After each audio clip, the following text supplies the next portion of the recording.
Assalamualaikum warahmatullahi wabarakatuh. Teman-teman ngops dimanapun berada, semoga selalu sehat dan sukses selalu. Mas Gibran Rakabuming Raka, 1 Oktober 1987, Surakarta. Siapa di sini yang cita-citanya ingin menjadi wakil presiden di usia 37 tahun? Mungkin gak ada, mungkin ada yang mau tapi tidak mampu. Mungkin ada yang mampu tapi tidak mau. Tapi the one and only Mas Gibran keluar dari zona nyaman, meninggalkan kehidupannya yang mudah, mengambil resiko segede gunung, menjadi seorang wakil presiden, di mana presidennya adalah Bapak Prabowo Subianto, presiden yang karismatik, yang aura-aura jenderal militer, sepowerful itu, dan Mas Gibran menjadi wakilnya. Seorang pemuda keren ya, seorang pemuda yang sukses, pengusaha muda sukses, pernah menjabat sebagai wali kota Solo, dinilai sebagai pemimpin yang muda, ramah, tamah, sopan santun, yang dekat dengan warganya, tapi berani, tegas, tanpa kompromi. Sebagus itu reputasinya sebagai wali kota Solo. Dengan cepat reputasi elektabilitasnya naik, hingga kemudian menjadi seorang wakil presiden Republik Indonesia. RI 2, orang nomor 2 di Republik Indonesia, di usia yang masih 37 tahun, masih sangat belia untuk seorang wakil presiden. Sebuah pencapaian yang luar biasa. Entah bermimpi apa beliau sampai bisa menjadi seorang wakil presiden. Sebuah prestasi yang tidak semua orang bisa.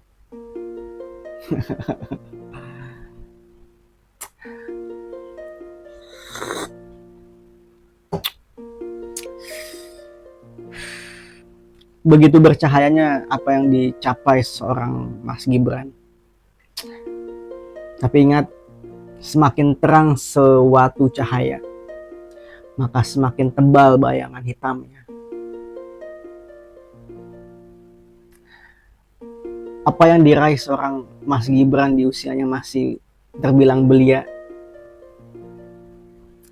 di satu sisi sebuah pencapaian, tapi di sisi lain ini adalah sebuah celah menganga bagi banyak orang dari berbagai kalangan untuk mengkritisi, mencaci, memaki, digali segala kekurangan Mas Gibran dari berbagai aspek.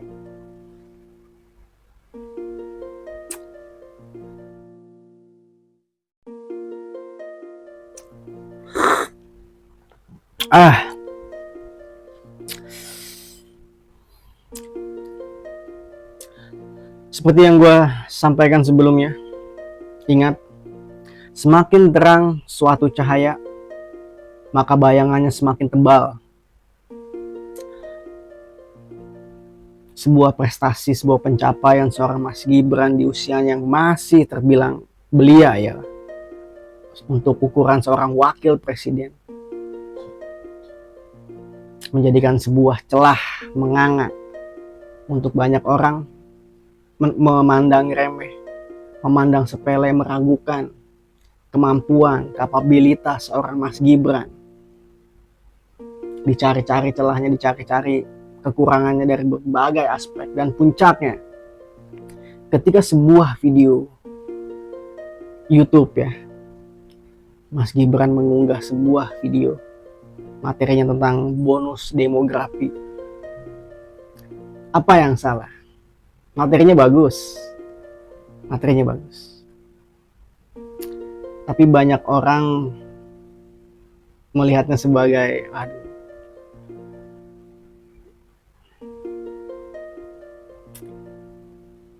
cukup miris lah. Tadinya gue nggak ingin menyampaikan ini, tapi kayaknya gue harus menyampaikan ini. Gue jadi gatel gitu. Banyak orang komennya negatif, bilang public speakingnya berantakan, belepotan, kecakapan berbicara, kecakapan komunikasinya di depan kamera tidak pas, tidak ideal untuk seukuran seorang wakil presiden. Tahan, guys, ingat guys, tidak ada manusia yang sempurna, tidak ada warga sipil yang sempurna. Apa yang salah dari Mas Gibran dengan video monolognya terkait bonus demografi? Apakah memang Mas Gibran yang salah? Orang-orang di belakangnya, timnya? Atau jangan-jangan ekspektasi kita yang ketinggian? Gue mencoba memahami. Banyak nada-nada kecewa, banyak nada-nada yang meragukan, yang mengkritisi, yang tidak puas, yang bahkan mencaci maki. Mungkin karena kita terbiasa melihat seorang Ferry Irwandi yang kemudian membandingkan seorang Mas Gibran dengan Ferry Irwandi, bahkan dengan konten yang sama. Guys, ingat guys, tidak semua orang bisa menjadi seorang Ferry Irwandi. Tidak semua orang punya kecakapan berbicara, komunikasi, public speaking, intelektualitas seperti Ferry Irwandi. Tidak semua orang.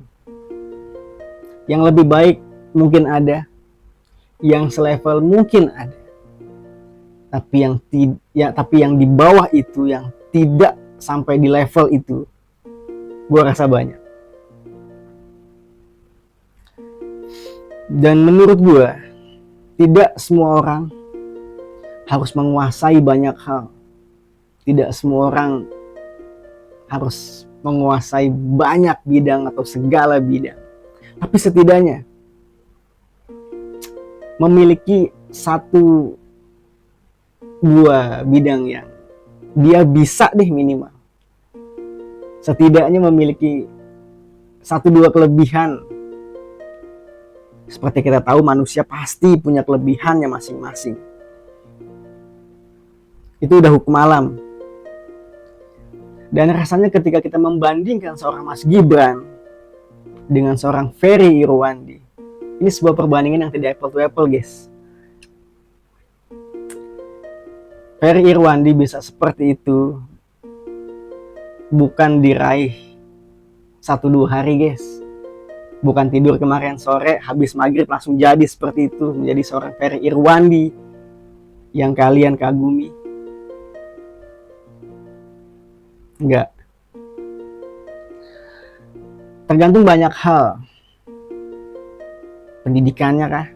Background keluarganya kah? Kesehariannya kah? Pekerjaannya kah? Atau memang ya secara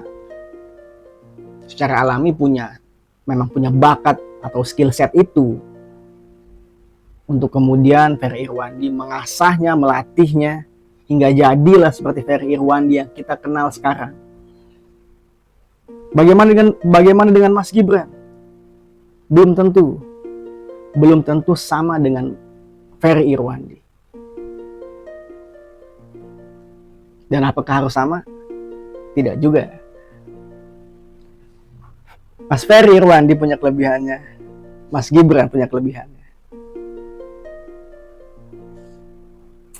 Cuma memang, apakah kita menilai seorang wakil presiden harus memiliki spek minimal, harus memiliki standar minimal,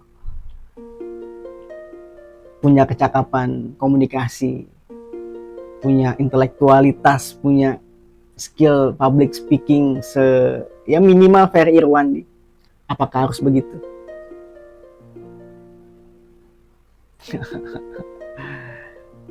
Coba kita balik.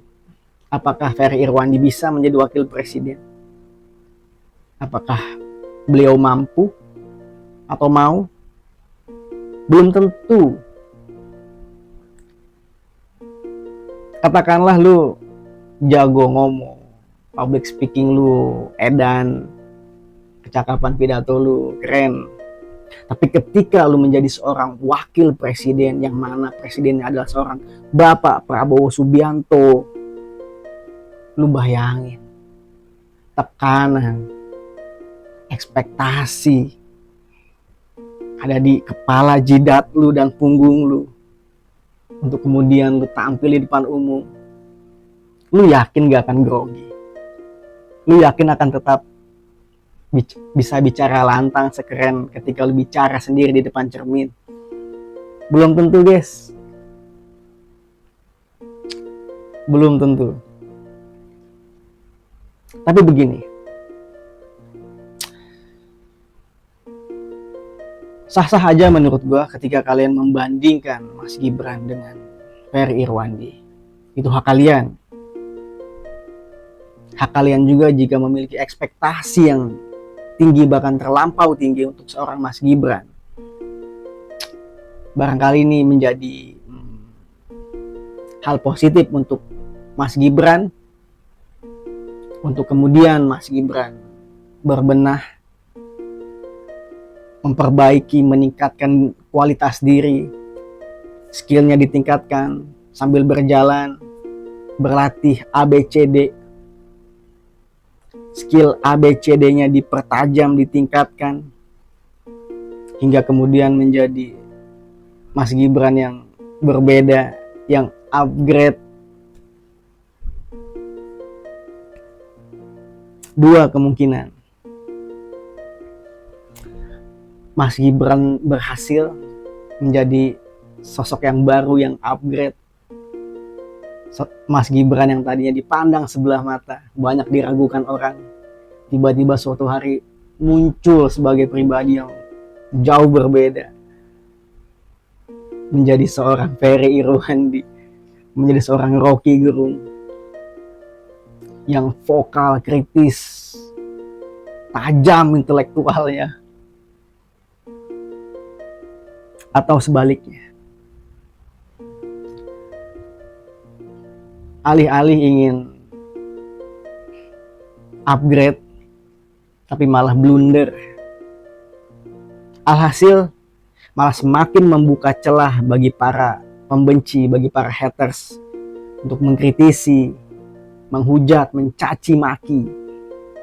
Tuh. Jadi menurut gua, Mas Gibran tidak perlu menjadi siapa-siapa. Tidak perlu berusaha keras atau memaksakan diri menjadi orang lain. Kalau memang Mas Gibran tidak kemampuannya, skill utamanya tidak di situ, bukan public speaking, it's okay. Mas Gibran bisa berfokus kepada kelebihannya yang lain. Mas Gibran sosok pemimpin muda. Itu sebuah nilai lebih untuknya. Tinggal maksimalin itu aja. Tidak perlu memaksakan diri menjadi orang lain. Nggak perlu. Itu. Jadi mari kita berikan ruang dan waktu Mas Gibran belajar, dan belajar sambil berjalan mengupgrade diri, memperbaiki, membenahi diri. Minimal supaya gapnya nggak terlalu jauh dengan presidennya Bapak Prabowo Subianto. Biar tipis-tipis bisa mengimbangi lah. Biar menjadi yin dan yang saling melengkapi.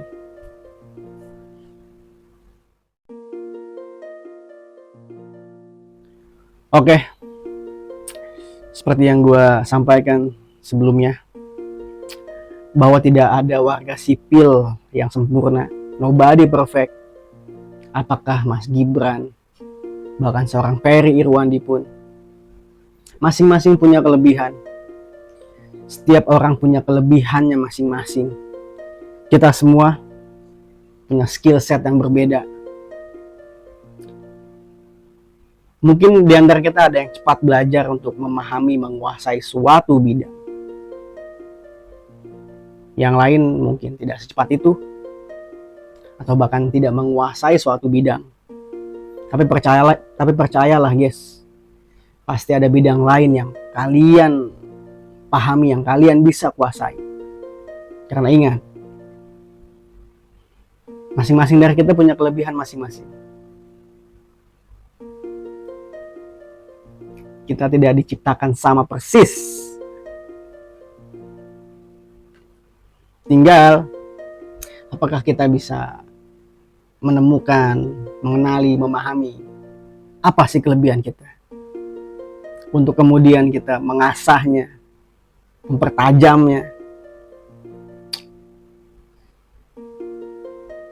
Pemain bola jago main bola, tapi belum tentu dia jago main badminton. Begitupun sebaliknya.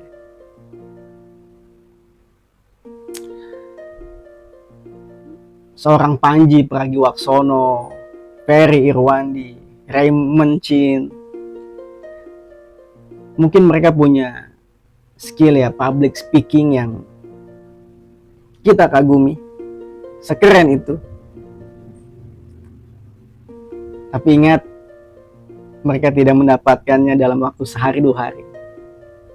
Mereka pasti berlatih untuk kemudian terbiasa sampai akhirnya mereka upgrade dan berada di titik sekarang. Begitu juga dengan Mas Gibran. Mungkin sekarang belum, tapi besok lusa, bulan depan, tahun depan, kita tidak tahu. Untuk itu marilah kita berikan ruang dan waktu kepada Mas Gibran untuk belajar, untuk upgrade, untuk meningkatkan diri, meningkatkan kualitas diri, hingga rakyat menilai, wah, Mas Gibran berprogres. Sambil berjalan, Mas Gibran semakin meningkat, hingga kemudian banyak orang mengakui Mas Gibran, tidak lagi memandangnya sebelah mata, tidak lagi mengkritisi, mencaci, maki, meremehkannya hanya karena Mas Gibran masih muda. Atau sekali lagi, Mas Gibran tidak perlu repot-repot atau memaksakan diri menjadi orang lain. Tetaplah saja menjadi seorang Mas Gibran, apa adanya, versi terbaiknya Mas Gibran. Selama Mas Gibran menjadi orang baik, menjalankan tugas, menjalankan job desk programnya sebagai wakil presiden dengan baik, sudah cukup. Daripada maksa jadi orang lain, memaksakan apa yang bukan menjadi kelebihan utamanya, hanya karena ingin disukai orang mungkin. Tapi alih-alih begitu malah jadi blunder. Sayang.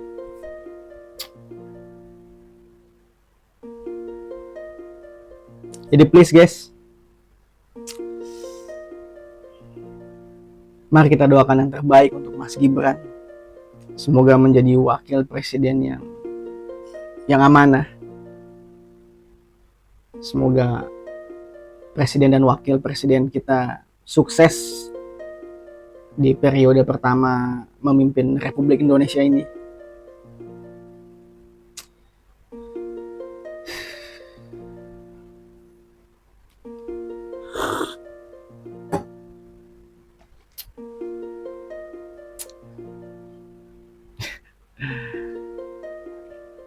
Sehat dan sukses selalu. Ngops lah. Ingat, masing-masing kita punya kelebihan masing-masing. Kalian boleh saja berekspektasi tinggi dan membanding-bandingkan. Tapi ingat, setiap orang pasti punya kelebihannya masing-masing. Assalamualaikum warahmatullahi wabarakatuh.